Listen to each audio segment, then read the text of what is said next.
right, you guys, welcome back to the Low Bottom High Rise podcast with me, your host, Moira Casaba. I am so thrilled today to have my friend Phil Jones in the house. Phil, welcome to the show. Thank you for having me here. This is a joy. Absolutely. We have a lot of mutual friends in common. We run in kind of circles that do this a little bit. Yeah. I am thrilled to dig into the work that really I believe you were put on this earth to do. But before we go there, I've got a lot of questions. You're a master of influence and persuasion and words, really. You're a master of words. But I always like to ask my guests, how would you describe Phil Jones? Like, how would you define that? Oh man. Oh man. There's a nice, easy way to kick off the day, right? How would you describe yourself? I'm still trying to figure it out, if I'm 100% honest. And I think that's an okay place to be. Is I am very much a servant heart. I bring joy to myself through helping other people overcome obstacles in theirs. And I'm relentlessly on the quest for better, whatever better might mean. Is how do I do better today than I did yesterday, and same again tomorrow. I would describe myself as somebody who is very strategically curious. So by which I mean that I'm looking to find answers to questions that I pre-decided. Yes. And I've learned that you can achieve a lot by studying other successful people, and the success leaves a lot of clues. And to never be thinking, wow, instead be asking the question, how? I love that. I love all of that. You really are a master with words because that was extremely on the spot and amazingly eloquent. Um, so here's the other side of this. I love how you answered that because a lot of times people answer it with the bullet list of titles and accolades and the professional bio. And so I one of the things I always teach is like when you're clear on your purpose, right? When with your mission in life, then you don't have to get all caught up in like, what am I supposed to do? What am I supposed to be doing in the world? What does this look like? Your mission and your purpose, what you just described, can take on many different avenues, many different professional roles. But to pivot into the professional role, how would you kind of describe that? Who are you professionally in the world? Um, Currently. Currently is I believe that the way that we answer the "so what do you do" question is you actually rephrase the question in your head to who are the people that you're looking to help and what are the challenges you're trying to overcome for them. So if I think about who I am professionally, is I speak on 100+ stages a year, where I am is I'm a intelligent prop for an event organizer to try and achieve their event goals.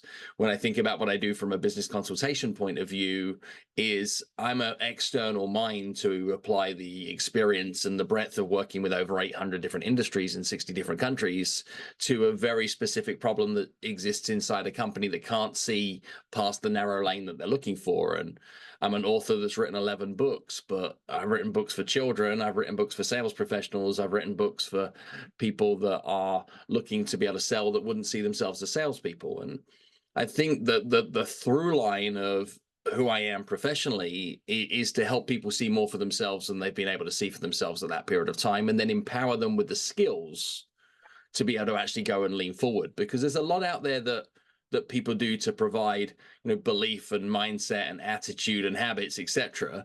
Yet still there becomes that moment they're like, yeah, but what do I do and what do I say when I get to that moment? Like I believe in myself, I've got the posture to be able to go create the change that I'm looking for in the world. Is I've set my goal list, my dream board is on point, everything is crushing it. But when I get to the moment where the rubber hits the road, like that moment where success shows up or not, Yeah. they find themselves lacking skills. So in Yes. its crudest of sense, I'm a skills trainer that helps people understand they can do it and then how to do it. I love this so much. I love this because when I started to have a whole lot of success in the world of coaching, I really saw it. And there was actually a speaking gig that I did that visually, I was like, I need to see a seesaw kind of up on the Right. stage, right? Because there's this tricky balance that you have to have that inner world. You have to have the belief. You have to have the Sure. mindset. You have to have the morning process, the vision, the goals, all of that. But without strategy, without skill set, without learning kind of the nitty gritty, Yeah. you're only going to get so far, and vice versa, right? Some people have the business skills and all of that, but they don't have any of the inside stuff, and they're only going to get so far. It's Yep. really a balance of both. And what's fascinating in my world of kind of sales, network marketing, coaching, I would say we go real heavy on that inside stuff. We say things Right. like mindset is everything. And I'm like, yes, but no, it's not everything. I mean, in the coaching world, that's the candy, right? Yeah, Like when you're looking to develop yourself as a person, when this is, oh, let me look inside myself and let me find a place that I can describe myself and let me feel good, feel better about myself, like that is instant therapy for the soul. Like it shows up, it shows up well. And for many, that's a healing starting process, right? Like that is entirely necessary. But success in any business I've seen is actually the overlapping of three circles, right? If this was, we're looking to create the Venn diagram here.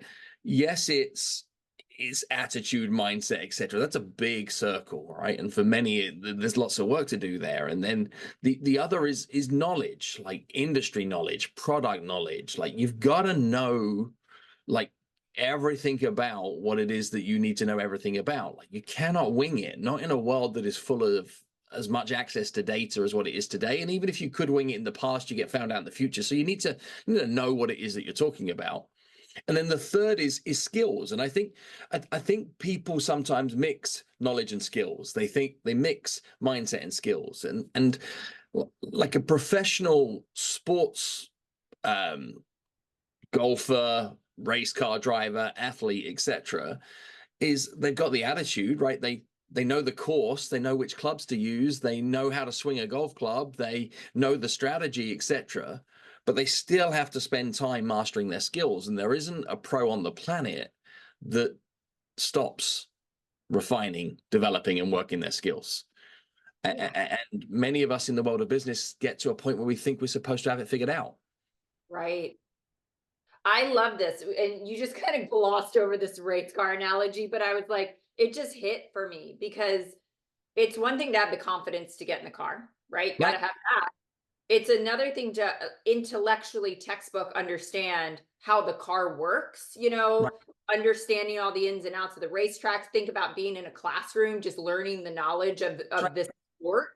It is an entirely different thing to get behind the wheel and press the gas, right? Like right. that's where the skill Well, how actually, many fans in the world of sport have the attitude to be able to win? They have the knowledge of the game. They can commentate the perfect play. But I tell you, you just shirt them up and put them on the line and ask them to be able to go run out and take the field.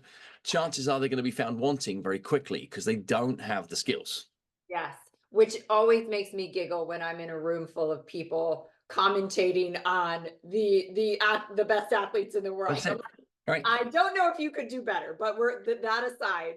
Let's move into, I really want to dig into some of the clarity and some of the skill sets that you teach, because I would say this audience here is, you know, I feel like not that everybody's struggling in the world. There's lots of people crushing it, but we all want to do better, right? We all want to sell more. We all want to scale higher. We all want to build a bigger business, create more Right. financial freedom, impact more lives.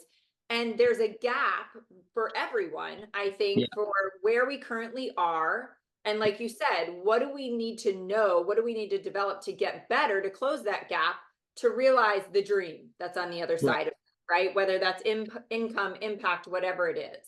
But you have so many things that actually blow my mind, right? I was number one, top of the company in a network marketing company just a few years back. So I feel like I know how to sell. And then hearing some of the things that you teach, my mind's just blown, like blown wide open. I'm like, whoa, this is like a whole nother level. It's almost like a whole nother world that my mind just hasn't been open to. So I don't know where you want to begin because there's so much goodness, but take it away. Well, where do you think would be a good place to start that would be most helpful to the people that are listening to us today? Let's start with the conundrum of just sales, right? The conversation that comes up when people are trying to talk to a prospect.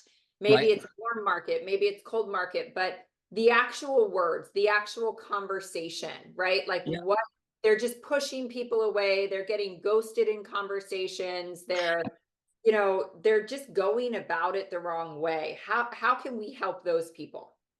Okay. That's a giant question, and we're going to engineer this backwards to try and help give people not just a you can do it answer. I think the first place to start is to remember that if you're not convinced, you cannot convince. And people often say is the first thing you need to do is to sell yourself. I think prior to that is you need to be sold yourself. Like Yeah, you need to know for certain in your belief, in your core, that what you're inviting somebody else to be able to do is worth it for them and some. And if you're not fully bought in, then I ain't buying. And I'll catch it a mile off. So do the work ahead of time to make sure that you do believe in your product, you do believe in your outcome, you have got proven results. And I see this show up in the speaking business, particularly as well as a good metaphor for us to look to is people, particularly in today's market, they win themselves gigs that are bigger than they're ready for. mm, And then they think they're ready to operate at that fee. And then they do okay. mm, And they do okay. And then they don't get rebooked. mm. If you're looking to have a career in sales, business, entrepreneurship, anything that you're looking to be able to provide, is you always want to be better than your fee. You want to be able to over deliver upon the promise that was expected of you. And if you're brand new in an entrepreneurial business, like be happy setting the bar low. Like everybody says, like, oh, just dream big, dream higher, reach for the skies. And I'm all for that in your like meditation space. But in your tactical space, set the bar where you know you can jump over it and then keep moving the bar, right? Right. Keep moving the bar because you want to be able to over deliver in every viewpoint. So know that you're worth everything that you're asking. You got to believe it first. I think the next thing for us to be able to look at is to realize that the number one reason that people don't achieve any of the success that they're capable of in life is because they don't ask for what they want. They Mm, wish for what they want. They pray for what they want. They hope for what they want. They sit in misery circles complaining that they don't have what they want. And they're still not asking for it. yeah. And I've learned this from a very young age, like 3 years of age, that if you do not ask, you do not get. We all know that to be true, yet still too few people are happy and confident to be asking. And Moira, based on your experience and your assumption, is why don't people ask for the things they want in life? What stops them from asking? I would say fear, insecurity, but mostly fear, fear of rejection, fear That's of it. no. And I know for me, I'm sure you've read the book Go for No. Like That's right. that was a mindset switch, right? Like something literally felt like it clicked over in my Yeah, brain and I developed a new it's belief. And then helpful. I mean, the I Waltz's work wasn't is great. fearful. Yeah. And I think it's a helpful metaphor to be able to carry people and give them some confidence to be able to try things they wouldn't have done otherwise. But there's more brain science to this that I think it is even more of a powerful reframe. And if I'm to ask a room of 1,000 people like I did yesterday, who in this room has been rejected by somebody they care about in like the last 7 days, I get the bulk of the hands shoot to the sky. Like people face rejection all the time. And it might have been like you wanted Chinese food and your partner was into something different. It might have been that what you wanted to do is to say next vacation or trip, I'd love to go here. And they're like, are you kidding? It might have been you wanted to have fun in the bedroom and they're like, not tonight. I don't know what it was. You had one idea, people had a different idea, you got rejected. And what's interesting is in our personal lives, no big deal. Right. We get rejected all the time in our personal lives. Parents listening in right now, how many times are you rejected by your children and there is no loss of momentum? And this is interesting to study because I think I know why we're okay to accept rejection in our personal lives, yet it doesn't translate into our professional lives. I think in our personal lives, it's because we're pretty darn certain they're not saying no to us. Ah, yeah. They're saying no to it. Right. That's a very different thing. Like you can detach those two things. See, if my wife says no thank you to Chinese food, I'm not taking that personally. That's just her preference at that moment in time because she's not even saying no to it. She's only saying no to it Right right now. now. Yeah. That's it. And I feel very confident that at some point in my future, like spicy noodles, chicken and broccoli, like we're going to be reunited. We'll be together again. It's just a not tonight thing. And it blows my mind that we face rejection and we think about it momentarily. And then what we do is we blow it up to lifetime. Yeah. I mean, who on this call right now has purchased something in the last 3 months they wouldn't have dreamed of buying 3 years ago? Right. Right. Somewhere like most of us. Why? Because our circumstances have changed. And circumstances are changing every single day. That means that somebody that said no thank you to you last week could be ready to say heck yes tomorrow. So when somebody says no, thank you, believe them, but only believe them in the moment and understand they were entirely true in the moment, but the moment might change.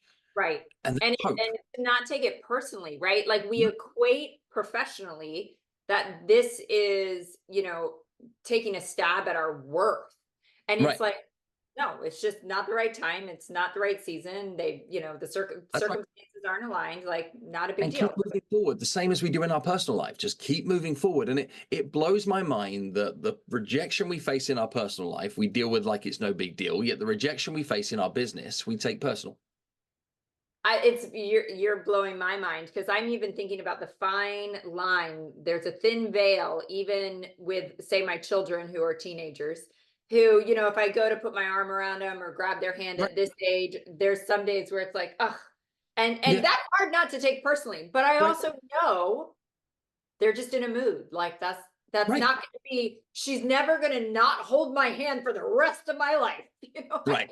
We're not done with that. Let's just Right, in this moment, that right. was the current feeling. And I think rejection then gets amplified, particularly for people that are trying something new. Mhm. Advice often gets given, and this is huge in the network marketing industry, which again, I feel is stupid, dangerous advice. It is when you start something new, run out and start telling all your friends what it is you're doing and look to turn your friends into customers or business partners, whatever that might be. And I'm like, why would people ever advise somebody to do that? Because that friend knew you in a very neat, organized box with a reputation of who you are, what your skill sets were, the value that you bring to the world. And you're like showing up. Last week, you worked in a call center. And this week, you're like, I'm a health and nutrition expert. And they're like, no, you're not. I've known you since high school. Right, That is right. not what you are. And they cannot break that box as easily as a stranger would. Like, it's actually easier to show up to people that don't have any pre-passed judgment. Not only that, is your friends do want to support you, but they also don't want to have a front row seat to your failure. Mm, So they want to be able to cheer you on from a distance, and nobody wants to be a part of your test. yeah. So until somebody sees that you're fully committed to doing the thing that you're saying that you're looking to be able to doing, the people who are closest to you are the least likely to jump on your bandwagon and to provide you meaningful support. So many businesses get crushed because they're like, well, even the people closest to me won't support me, won't buy from me, won't amplify me, etc. What chance have I got with a stranger? And I'm here today to tell you, yes, more chance with a stranger, more chance with a stranger. So And if you can even get your friends to support you one iota, yeah, those are the hardest people to convert initially. They might be the most loyal long term, right. but up front, they're really hard. So we've got this rejection reframe. I think there's a reframe around fear as well. And we hear so many stupid reframes around fear. But what I've learned to be true is if you are exceptionally good at something today, there was a point that once upon a time you were kind of scared to do that. Right, right. So if there's something you're very good at today that once upon a time you were scared to do, the only thing that must be true, if that is true, is that fear is the fertilizer of growth. That's what it's gone on to be able to do. So if you are scared, it's a good thing. Yeah, If you are nervous and anxiety fueled, it's a good thing. yeah. One of the gifts I've had from working in as broad an environment as I have done in my career, both countries, industries, people, volume, etc., is I've learned something amazing that I now cannot unlearn. And what I've learned is that nobody knows what they're doing. I agree. Literally zero people are actually equipped and qualified to do the job they're being asked to do. Like everybody's doing the best they can with the tools that they've got to overcome the obstacle that they've decided that matters to them at the time. Right. Nobody knows like what the outcome's going to be. Nobody has a crystal ball. Nobody is fully qualified for the role that they're being asked to partake in. And that's become such a liberating feeling and belief. Yes. So we've talked nothing about sales skills, just about getting ready to be able to serve that moment.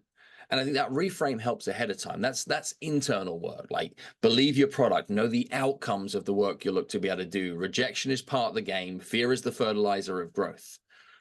What else do you look to then be able to do is to understand that you're not bad at sales.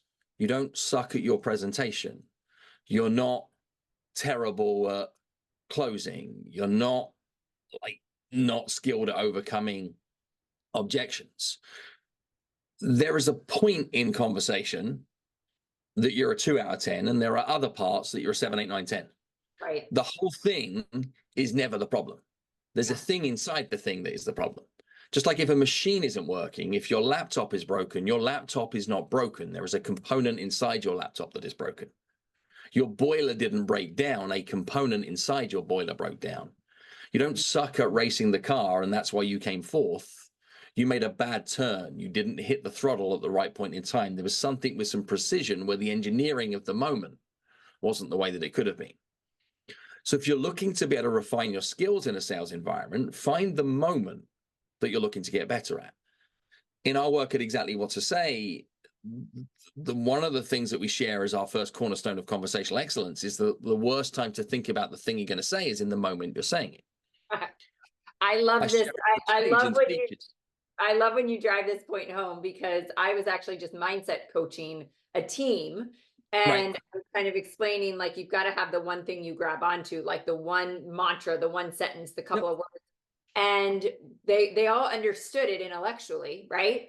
And then we get ready to go out on the court and I said, "Whoa, whoa, what's your one thing?" And they all went, uh um and I Yeah. was like, "So you can't do that in a game." You Right. know?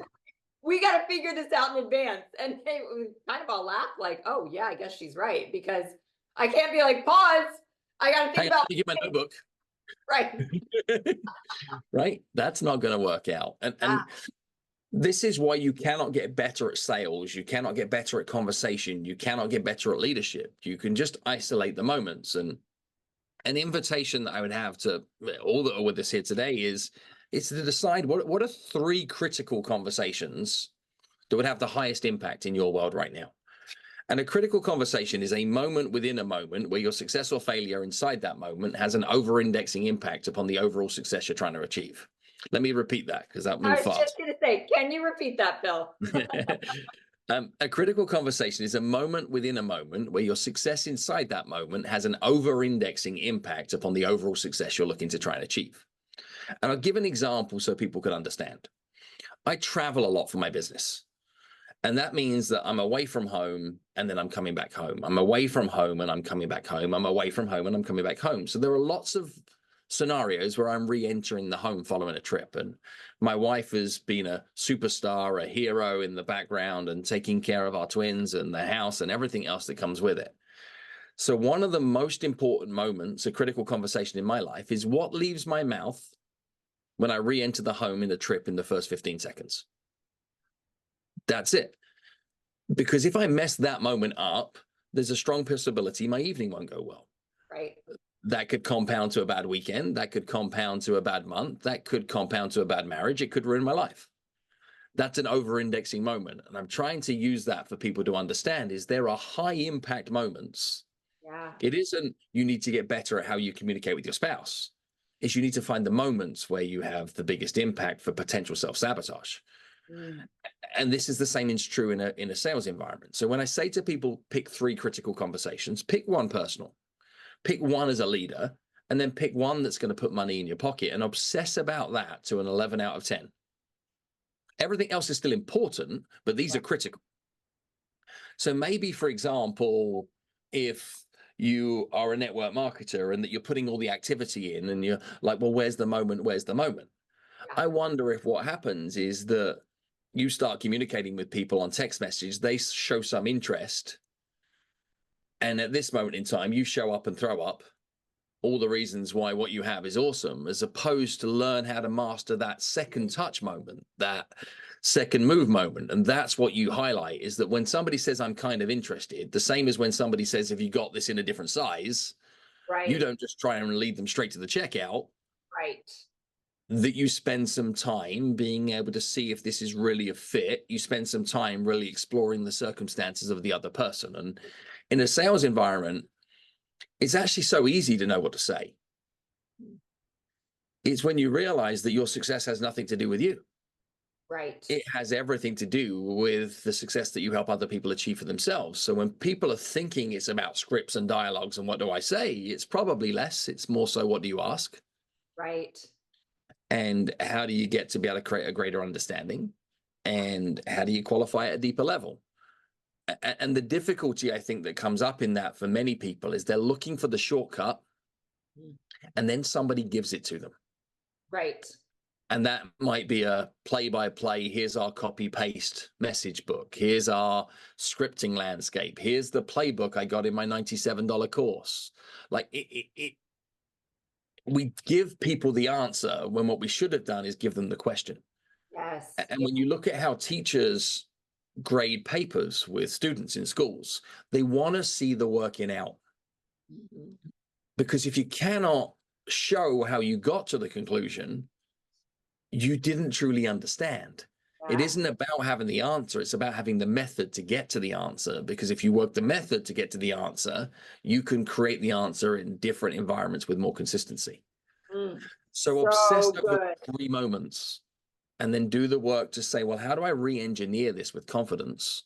Yeah. And you can be obsessive about something very specific. You can't be obsessive about something general. That will drive you insane. Right. That is so powerful. And I think for most people, you pinpointed a pivotal moment in at least Mhm. the network marketing sales, conversations. It's like the expressing interest. And I mean, that's the moment. In my business, I know that's the moment where everyone says, what do I say? What do I, screenshot? What do I say? What do I? And I'm like, ask questions. Whoa, Like, whoa, whoa, right? right. Or let's go here too, Phil. It's either I'm interested, what pamphlet? That's what most people think. And I thought the same thing. So I'm not Yeah, faulting anyone. What do I give them? yeah, Like the trifold back yeah. back today, we're aging Yeah, ourselves. here's the trifold. Here's the 42-page PDF. In fact, here's a 90-minute video for you to watch. Right. Right. Nobody wants that. Ask questions, dig deeper, right? But the other thing is, and a lot of times people will really cut to the chase. What does it cost? Right? So what do we say to So much, that? right? Sometimes you can respond to a very direct question with a very direct response. And watch how it disarms people. When they say, what does it cost? You could say, well, yeah, a lot. It's expensive. If you want to, watch how it disarms. So you're still asking me for a very precise answer. I'm giving you one back, but I'm not saying that's what I would say. I'm saying that's what you could say. Right. Because Which, what you're looking for is a pantry of ingredients. yes. I do a lot of work inside the hearing healthcare space. One of the most common questions that gets asked of their front desks, inbound phone calls in the hearing healthcare space, is how much are hearing aids? Right. That's the question that's asked to the front desk after some polite hellos. And the entire industry has been trained to do a version of I'm not telling you. It Right. depends. It depends. It depends on Right. what you're looking for. Yeah. Right. And in that industry, what happens is people miss the emotional intelligence that it's taken somebody 7 years to build the courage from going, I'm finding it difficult to hear, to I'm going to engage with somebody to look for treatment. They find the courage to be able to do that. And when they find the courage to be able to do that, they get greeted by somebody that's going to be evasive with an answer. Right. Right. I think what we do is we miss when somebody asks, how much is it? We think it means they don't want it, when actually it probably means they do. Bill, you just hit on something so close to home for my industry or my industry I used to be in. That is so overlooked that I've actually never, ever, ever heard anyone speak about is in health and wellness. If somebody is saying, how much is it? I mean, talk about being uncomfortable in your body, talk about Right. like being, it's so hard to reach out and ask for help. Yeah. You're carrying an extra 10 pounds or 50 pounds, like how Right. long that road is and how much courage they've had to get to this point. That's right. And that's not even in our consciousness. Like that's Right. not even thought. And people So jump to like, oh, it's just $197 plus shipping and handling. And I know that sounds like a lot of money, but what you do get is you get a shaker and you get a t-shirt and you get access to these tools, and it tastes really good and you're gonna love it. This is gonna be amazing for you. yeah. I think that's going to help. Whereas what they'd be better to be able to do is to just ask a question like, so how long have you been thinking about making a change on your health? And then like a little while. And you'd be like, well, what are some of the challenges you're hoping that a product or service like this might be able to do for you? And they'll tell you. And you'll be saying, so how often does this show up as a thought in your day? And they'd tell you. Mm. And you'd say, well, what are some of the consequences of how this is impacting you on a daily basis? And they'll tell you. And you go, so how much is it costing you already to not have this? Yeah. And they'd tell you. And you'd say, well, what do you understand about the potential benefits of? And they'd tell you. And you'd say, well, what is your experience of being on programs of anything similar to this in the past? And they'll tell you. And you'd say, well, how important is it to you that you actually make a change this time? And they'll tell you. And you say, well, like on a scale of 1 to 10, with 1 being it's a cute idea and 10 being you're committed, how important is it to you make the change this time? They'll tell you. And you're saying, how certain are Right. you that this is the right solution for you? And they'll tell you. Like, that's how you deliver outcomes. Is you dance people through a series of well-crafted, skillful questions that they realize for themselves that this is either the absolute right thing to do or the wrong thing. We're not selling anybody anything. We're helping people make smarter decisions. Right. And we shouldn't go for no, we should avoid maybe. Right. Decision is actually the enemy. If somebody's like, I've listened to everything you say, and to be honest, like I have actually tried a number of these kind of programs in the past, and I think, like Taylor Swift style, it's me. Like I'm the problem. It's me. It is the reality that some people might get to, and they might say, "Well, look, I understand this product can help, but until I can build habits and routines and actually commit to the real work that this product or service could help amplify, we might be wasting each other's time." Yeah. And isn't it better to know that with the 1 in 10 that might meet that criteria? So Right. what you don't do is you don't end up feeling guilty for this person who doesn't get the results, that then blames you, that then blows up your inbox at 10 p.m. at night and then tries to badmouth you amongst your friends because your product sucks. When really what they weren't is they weren't committed to the process. Right. And how much I think people aren't looking at the bigger picture too. How likely is it that that person that just decided for them that that wasn't a good fit right now Yeah. could refer somebody else because they had this incredible interaction with you, Oh, right? without question, right? Because they believe that you care about the Yes. outcome, and the outcome is dependent upon their commitment to the journey, Yeah. not the quality of your product. The Right. product is just the tool that helps get them there. And the same is for every coach or consultant. And they jump straight to being able to flex upon the results they've achieved for other people. Mhm. And a mistake that many coaches and consultants do all the time is they guarantee success they can't guarantee Right. Right. because they Yeah. didn't get commitment from the other person that they're committed to the steps that it's going to take to be able to get somebody there. We're just Right. like, hey, got another 5-figure client, just closed another high ticket offer. And they're missing that these are people with a promise that was guaranteed a result or an outcome. Yeah. And you cannot sell them anything. You can see if what you do is you strategically align of being the right companion to help them get where they're going and can help Right. them get there faster or quicker or with more success in the outcome. So yeah, soapbox on these things. My apologies. No, I love every word of it. And it's so incredibly helpful and so powerful. I mean, when you kind of just went through that, example in the actual exchange, there's so much trust being built in that. Every single time you asked a question, it was so radically different than even what I experience as a consumer out in the world, Mhm. that there's all of that. That is going to get you so much further in everything you want to achieve than just trying to get the sale. It's a skill. And when we share with other people, like I run a 2-day certification event here in New York, 16 people, very immersive. And when we ask people up front is what made them decide to come, they're like, I wanted to master the magic words of exactly what to say. I'm like, full disclosure, that ain't happening in a 2-day program. Mm, You're not going to get to a level of mastery in a 2-day course. What you're here to be able to learn how to do is you're here to learn how to practice. Like you don't master your meditation. You didn't crush it at yoga today. yeah. You decided to add more intention to your practice, and that intention in your practice allowed you to be able to reach levels of flexibility, access, new bonus levels. And the same is true when you give consideration to thinking about the impact of the conversations that you're having with other people. Mhm. If you don't master this, it's not cheapen the game. Like you're going to spend a lifetime practicing this. And if you can commit to a better practice, you can achieve better results. If you think there's a cheat code, you're already failing. Right.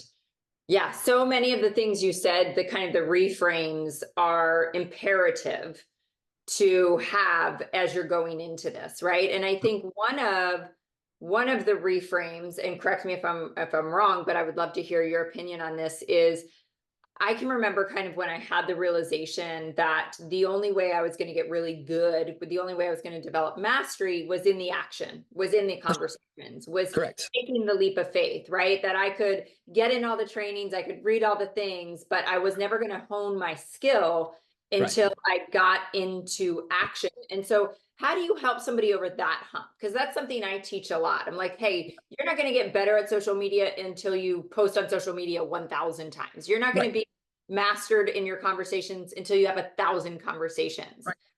right? If people are looking for confidence, Mhm. if you have confidence without experience, what you actually have is arrogance. Right.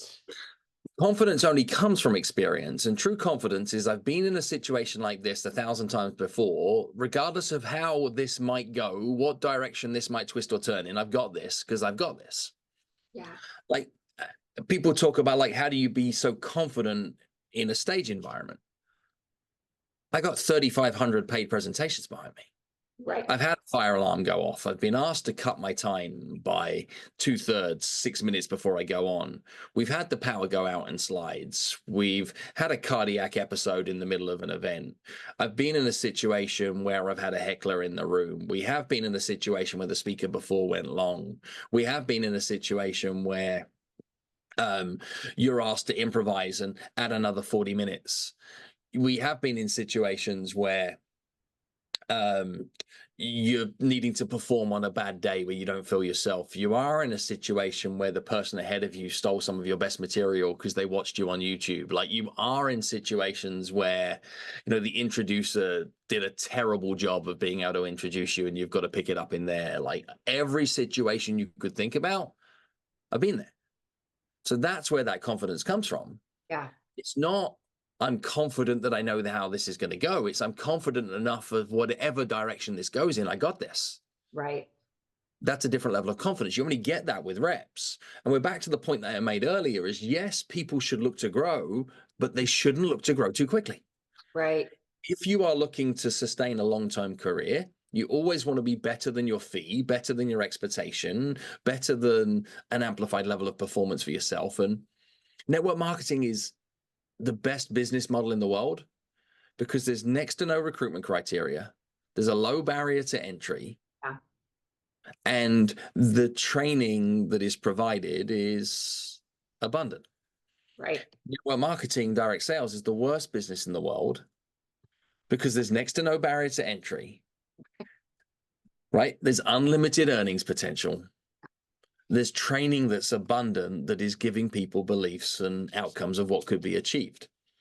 So these things coming together means that people sometimes latch on to how things should be for them Right. because they're borrowing somebody else's reality and comparing it to theirs. And an early mentor shared with me, like, it's very okay to compare with other people, which was contra to what many other people had said in the past, like comparison is the thief of joy, etc. Yeah, yeah, yeah. And what Nigel shared with me, he said, well, no, comparison is fine. Just compare the whole of you with the whole of them. Right. And if you can compare the whole of with the whole of, you can reach some very different conclusions. And Right. I still get this now, and I have to say that back to myself. Like, I see somebody like crushing it on YouTube, and they've got like millions of downloads, and they've got passive revenue from YouTube AdSense, and they're like 6 years younger than me, 8 years younger than me. They've come from nowhere. What the heck? I mean, I've been teaching that principle for freaking years. How Yeah. dare they then be able to bring that towards? And then my inside voice says, well, hang on, compare the whole of with the whole of. Mm.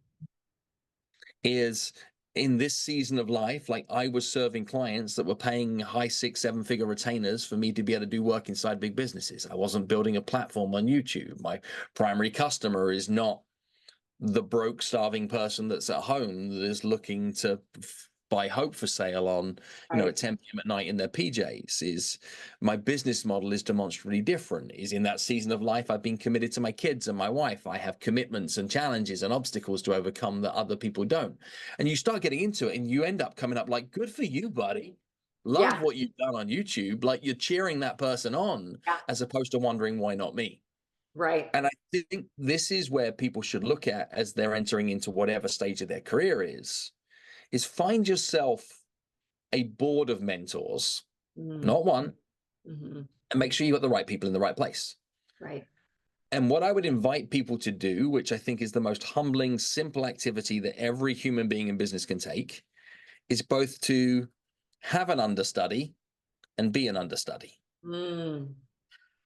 Like what I mean by that is like, who is you 2 years on from now that you can carry their bag, you can be there for them, you can look to where it is that they've been, that you can fill some of that, like plug in when it doesn't fit for them, but also be it to someone else that's 2 years behind you in the race. And Yeah. if you stay in that journey where on purpose Yeah. you have an understudy and you be an understudy, Right. then you're going to continually grow because as they're growing, you're picking up Right. what they're leaving behind, but also you're not getting stuck in a box either because Right. you've got somebody behind you that when you get compressed, you're like, oh, let me tag her in or him in. Yeah. And nobody got anywhere on their own. And if you want to grow quick, grow with the right people around you. Like build Yeah. a squad of folks that you're on journey with. And that's why like the services that you provide to people, I'm so in appreciation of, and the communities that get created as a result of which is you can, give your brain and your heart candy that you can't get in other places. And Yeah. you can learn skills from osmosis. But note that when you're learning new skills, is advice and opinion are two different things. Yes. And 100%. everybody's happy to share you their opinion, but many of those folks have not been on the field of play. Right. These are not road tested, field tested Right. ideas. These are what they believe that you should do or could do in that circumstances, or they're paraphrasing somebody else's second, third, fourth hand advice. Yeah. Advice and opinion are different things. So if you want to check if something is advice, ask these questions. When was the last time that you used it? Mhm. How often? And for how long has that been a practice that's been working for you? Right. That is And so if you don't like the important. answers to those questions, you get to choose that you might, just put that idea on the back burner for a second. Yeah. That reminds me of the quote, never take advice from people that aren't where you want to go. That's And right. when I heard that, I mean, it's kind of crazy because I've like lived that for many years now, but when I first heard that, it was mind blowing to me because so I really just want to sit on this point for a second because I think most of the world we're just unconscious to what we're listening Right. to and who we're allowing to influence, like our parents, our loved ones, Yes. I mean, it was like when I finally heard that quote and I thought, wait a second, why am I allowing my mother's advice? Why am I listening to that? She was a nurse. Like I'm an entrepreneur. like, like Well, but this is important to also just unpack a little, is because this could easily be misconstrued into like, stop talking to your mom. yeah, and that's not what we're This is not saying. what you're saying here. What I think we should strategically look to do as every human on the planet is to build your success squad. Yeah. Is think about your board of advisors, your board of supporters, and you need a number of roles. Like you do need cheerleaders in your life, Mhm. and you do need coaches, Yeah. mentors, and advisors. Those are three different things. Like a mentor is somebody who's been where you're going, that's prepared to Right. share their experience with you. A coach is somebody who's prepared to ask you questions you're not prepared to ask yourself. Right. They're different things. A Yeah. trainer is somebody who delivers you skills that could be useful for you on your journey. An advisor is somebody who has insights that can add value to your journey, like your CPA, your attorney, your professional services you might look to be able to plug into. But I would encourage everybody to do a life laundry. Like look at the roles that you need in your life, write the roles that you need in your life, and then look at the people you love and you want around you and say, well, actually, have I been asking my mom to be my business advisor? when I Right. should have been asking my mum to be my cheerleader. Yes. Or I Yes. should have been asking my mum for her insights in how to get to 40 years happily married. I should Yeah. be asking my mum Yeah. to talk up to me about, like, how does she stay so connected to the 70 other people in the family Right. when I struggle to stay connected to four. It's, can you actually look at the people you want in the life and right people in right job roles with right job descriptions, and the value starts to appreciate. Yeah.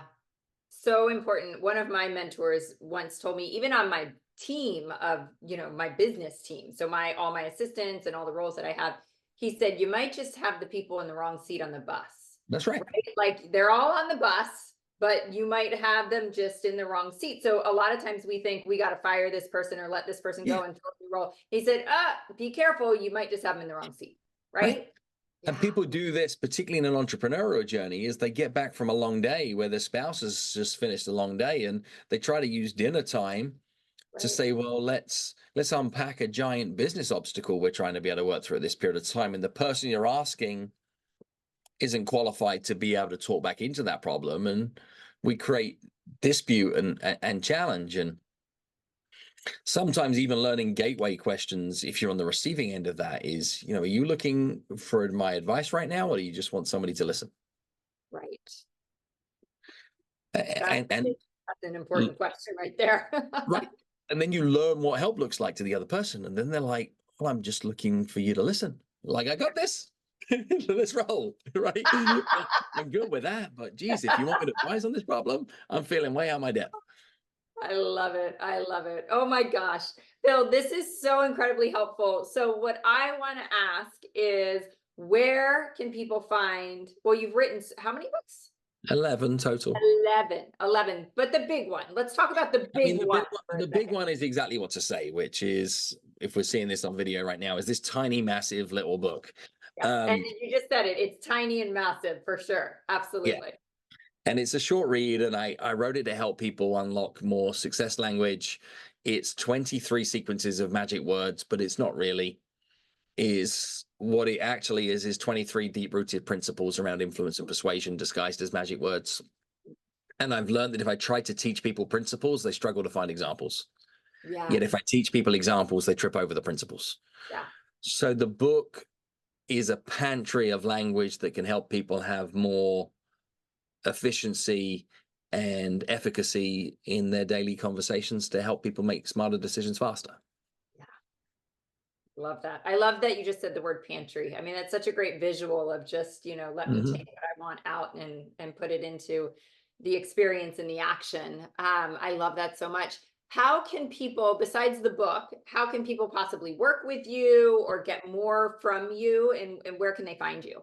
I mean, we have lots of resources on exactlywhattosay.com, where there is, past recordings of interviews. There is our certified guides providing advice about many of life's conversations. Tons of blog articles there, all without charge. I love speaking at the right events where those fit. If people want to learn more about me, philmjones.com is a big website that shares many of the resources that we can provide for people. If people are just looking to continue the conversation, please come find me on Instagram at philmjonesuk, and stop by and say that you've listened to the chat on Moira, and see if I can direct traffic as to where might be best way to go from there. That's the one platform that I'm on very much more as a person. Yeah. I am everywhere else, but they're a lot more systemized and automated. Awesome. I get that totally. Well, this has been a treat. This has been so incredibly valuable, so incredibly insightful, and just helpful. And I know that so many people are going to be able to immediately shift conversations and language just from this episode. So I want to encourage everyone to go get the book, go connect with Phil on the platforms wherever you can find him. And again, thank you for being here. My absolute pleasure. This has been a joy. Thanks for the conversation. Absolutely. All right, you guys, we will see you next week. Be sure to share this episode. If you want, just message Phil on Instagram. I'm on Instagram. You can connect with us in the DMs. We would love to hear kind of what you got out of this episode, and we will see you next week.